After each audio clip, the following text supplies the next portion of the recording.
Shalom WJC family. Time for our weekly Torah Talk. This week on Shabbat in synagogue, we'll be reading Parshat Vayeshev, the beginning of the story of Joseph, which will last now for the next three parshiot, the next 3 weeks of Torah readings. And the story of Joseph always comes concurrently with the holiday of Hanukkah. The first candle we will light on Sunday night, just after Shabbat.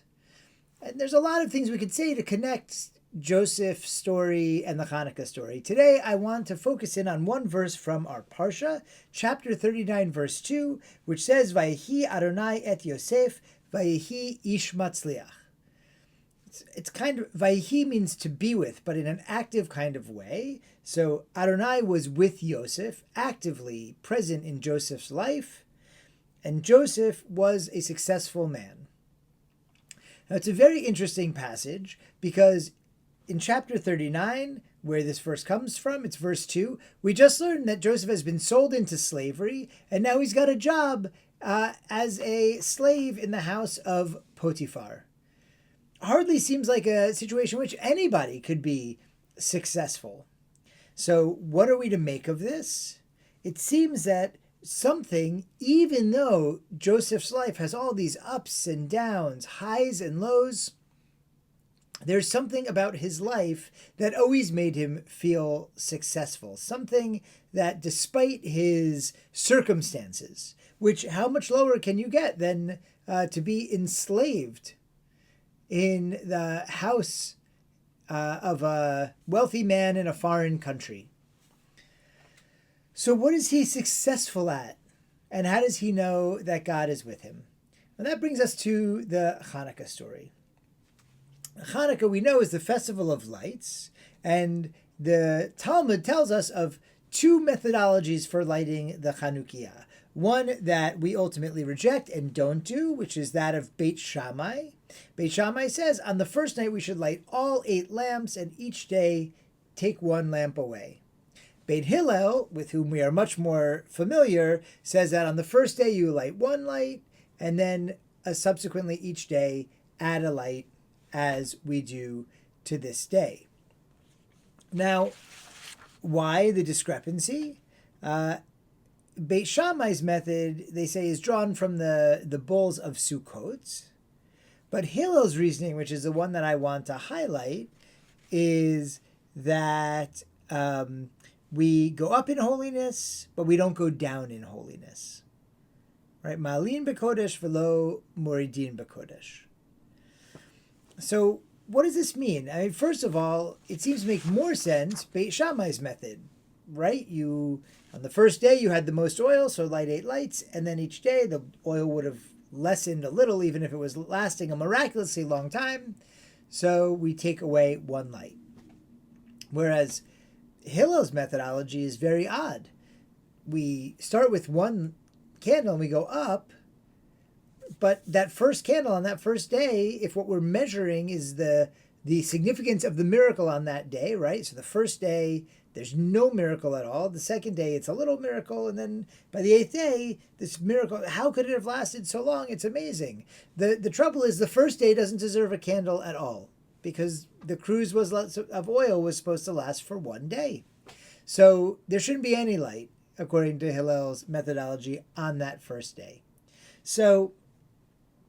But this idea actually might be miraculous enough on its own. What's the idea? That we go up in holiness, we don't go down in holiness. That the Hanukkiah is not representing the actual miracle of the oil, but our ability to rise up in holiness no matter the circumstances under which we find ourselves. And the Maccabees, the Hasmoneans, are a great example of this. They found themselves occupied by foreign power, by the Seleucid Greeks, the Syrian Greeks, and they were being forced into idol worship, and they rebelled. And they decided that not only them, but all of the Jewish people should reject this idol worship and should rise up in Kodesh. And so rise up they did. They had an uprising. They took back their homeland, and they re-sanctified, made holy again, the Beit HaMikdash, lending the name of this holiday, Chanukah Tabayit, the dedication of the house of God, is where we get the name Hanukkah. So we see that the Maccabees represent going up in holiness, and that's the goal, whatever circumstances we find ourselves in. And so too, that I think is the meaning of our verse and what is represented by Joseph's life. Vayehi Adonai et Yosef. God was with Yosef. Vayehi ish matzliach, and he was a successful person. Now, it doesn't seem to matter what the circumstances of his life are. That's not the kind of success we're measuring. In fact, sometimes when we're more successful, and the Chafetz Chaim points this out, we forget that God is with us, that God is the one to whom we owe everything that we have.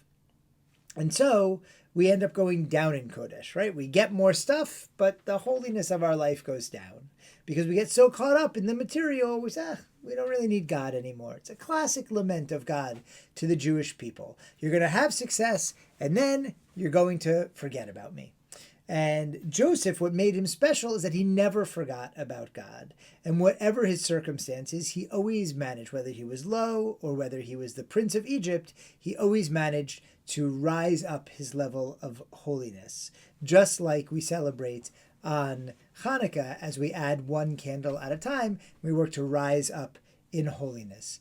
And so this Hanukkah blessing, and as we turn to the story of Yosef in parsha Vayeshev, should be that just as every day the Hanukkiah grows brighter with one more flame of miracle, that so too each day our neshama, the flame of God that burns inside us, should glow brighter as we feed it with spiritual energy and mitzvot, bringing mitzvot into the world, behaving the way God wants us to behave in the world, thus that our own neshama glows brighter and brighter, always ma'alin b'kodesh, always going up in holiness, just like the Hanukkiah that we light, just like the example of the Maccabees, and just like the example of our ancient ancestor Yosef. And may we always feel that sense of presence and warmth and light of God being close to us, and may that light shine forth from us so other people also feel that warmth, also feel that light, and can have that sense of God and holiness close to them as well. I wish you a Chag Urim Sameach, a very happy Hanukkah, a beautiful festival of lights, inner lights, and the lights that we'll have in our window next week. Shabbat Shalom.